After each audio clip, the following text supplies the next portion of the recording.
E estamos muito felizes aqui de estar aqui apresentando um caso de uma das obras que a gente tem muito orgulho de ter participado. Boa tarde, pessoal. Passando aqui para mostrar para vocês e agradecer pelo livro que nós lançamos aí com o querido Antônio Geraldo do Singel. Estou mostrando aqui um pouquinho do livro. Garantem também a verticalidade das estacas. Após a instalação do cantistrevo, através de um sistema todo especial de lançamento ao mar, a operação consiste basicamente em executar as estacas, instalar as vigas-trilhos, avançar o carro de trabalho, já com todos os equipamentos acoplados, e assim de uma forma sucessiva. Se você pesquisar mais sobre o tema, verá que na grande parte das obras executadas com cantistrevo, utilizou-se estacas pré-moldadas de concreto, que são comuns em obras portuárias, como já vimos nos vídeos anteriores, e contribui com a produtividade por não ter que esperar a cura do concreto para avançar na sequência executiva. Mas em casos específicos, podemos utilizar as estacas escavadas com o uso de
vezes em uma estrutura de 35 metros de extensão por 9 de altura, que pesa 122 toneladas, não é brincadeira não. E o nosso desafio de hoje é justamente acompanhar a substituição dessa ponte em Muriqui, no estado do Rio de Janeiro.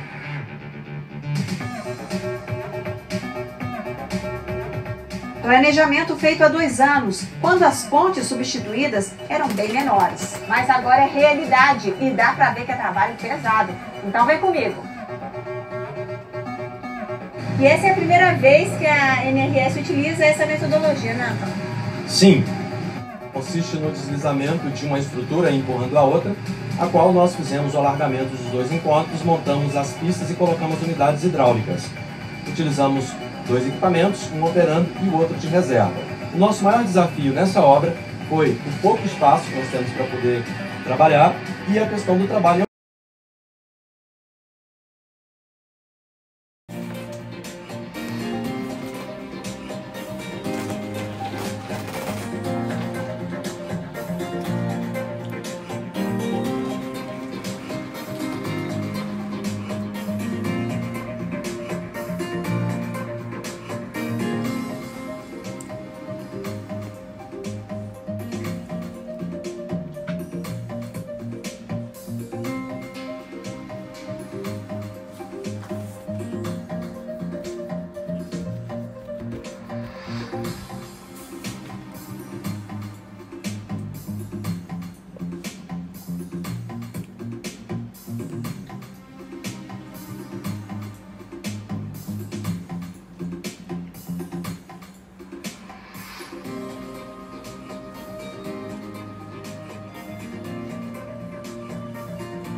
Acesso ali entre o Rio de Janeiro e Petrópolis, basicamente.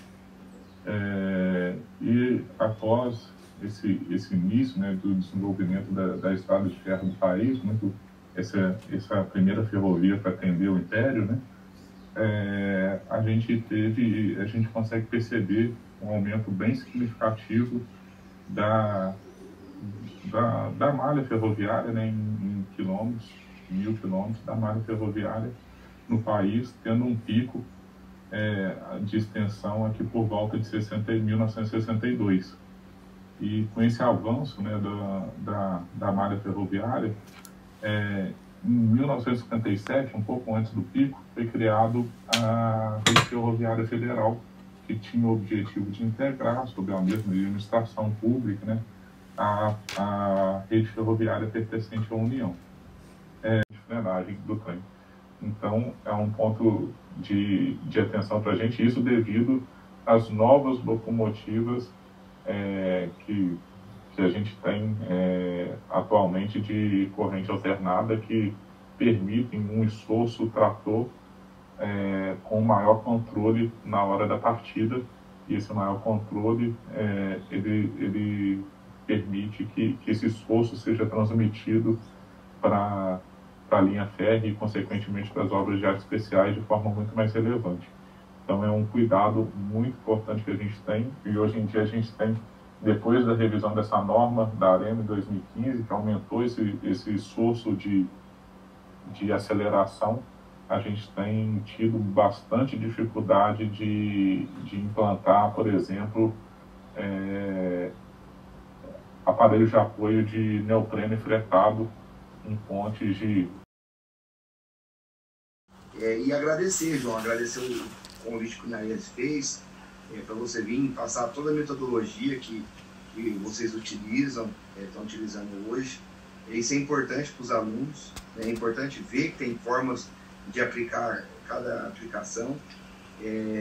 Hoje essa turma, que é a turma 3, a gente está finalizando ela em novembro, tem mais só 2 disciplinas, essa mais 2, né?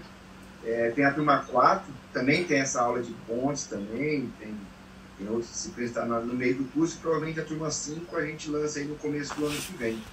Então a gente sempre vai fazendo alguns ajustes nas disciplinas de acordo com o que o mercado está trazendo de novidade, né? Questão da autorização ferroviária, questão de projetos, licenciamento ambiental está muito em voga nesse momento, né?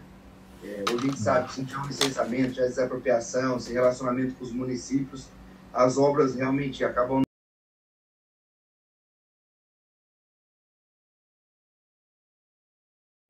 A gente fazer um simples monitoramento da estrutura, como por exemplo, através das próprias inspeções, ou monitoramento topográfico, ou alguma instrumentação específica. Então, é importante entender que esse diagrama ele é um ciclo, ele não tem início, meio e fim. Se a gente não tiver nenhuma intervenção de manutenção de substituição para fazer, minimamente a gente precisa seguir com o monitoramento por meio das inspeções rotineiras e especiais. Hoje em dia a gente tem como referência para a inspeção a norma 9452.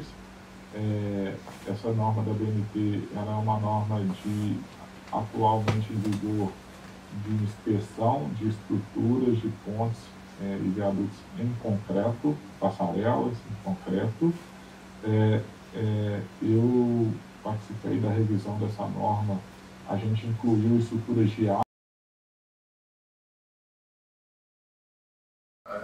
Pedido para desenvolver um projeto de uma ponte quando o cliente não tem as informações básicas para desenvolver esse projeto. E a gente tem que passar passar uma listagem do que a gente precisa para ele correr atrás disso tudo, para depois a gente poder desenvolver o projeto, né? Então, você já tendo essas informações de antemão, vocês já conseguem correr atrás disso antes de efetivamente vocês começarem a desenvolver o projeto, tá?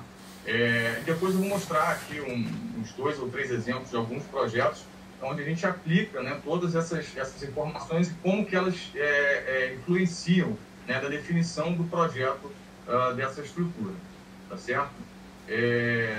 Se vocês tiverem alguma dúvida, qualquer coisa, vocês podem me interromper, falar na hora, não tem problema nenhum. Às vezes eu falo um pouco rápido. Então vocês podem me interromper à vontade, perguntar, tirar dúvida aí, que não vou ficar chateado não. A ideia é que todo mundo participe o máximo possível.